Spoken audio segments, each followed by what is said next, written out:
Sa mga nagtatanong, bakit binalik ang kasama ko sa agency? Hindi ko kayo maisa-isa, kaya gumawa ako ng video. Kahapon, ang mga bata nagkikwento sa akin. Sabi nila, ayaw na talaga nila. Noon pa man sinabi na nila sa papa nila na ayaw na talaga nila. Ang nangyari kasi, pinagbigyan pa yung kasama ko ng mga amo para baka nga magbabago pa ang ugali.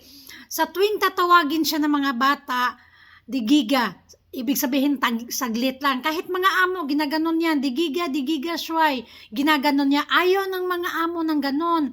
Dahil sa tuwing tatawagin nga ako, dahil kahit matagal ako dito, kapag tinawag ako, isang beses lang yan, takbo na ako. Kapag hindi ko masagot ang intercom dahil andon ako sa labas, takbo na agad ako. Ayaw nilang mamayain sila.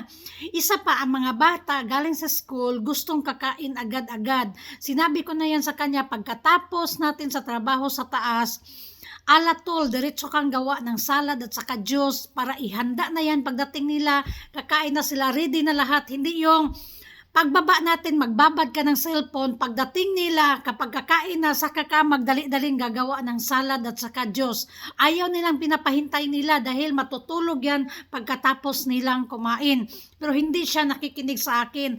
Lahat ng mga kabutihan, sinabi ko na sa kanya, pinapayuhan ko siya, pinaalalahanan ko siya dahil kasama ko siya, naaawa din ako sa kanya kung sakali man na may mangyari nga na ganon dahil nakarinig na ako ng mga amo na ibabalik na siya. Kaso lang, pinagbigyan siya. Pero never akong nagsisip-sip or nagsusumbong dahil may nag-comment sa akin na mahirap magkaroon ng kasama dahil sip-sip or ano ba yung ibig sabihin niya. Never akong nagsisip-sip sa amo at never ko siyang sinumbong sa mga amo namin. Tinutulungan ko pa siya, pinapayuhan ko pa siya kung anong dapat gawin pero hindi lang siya talaga nakikinig. Ganon. Ewan.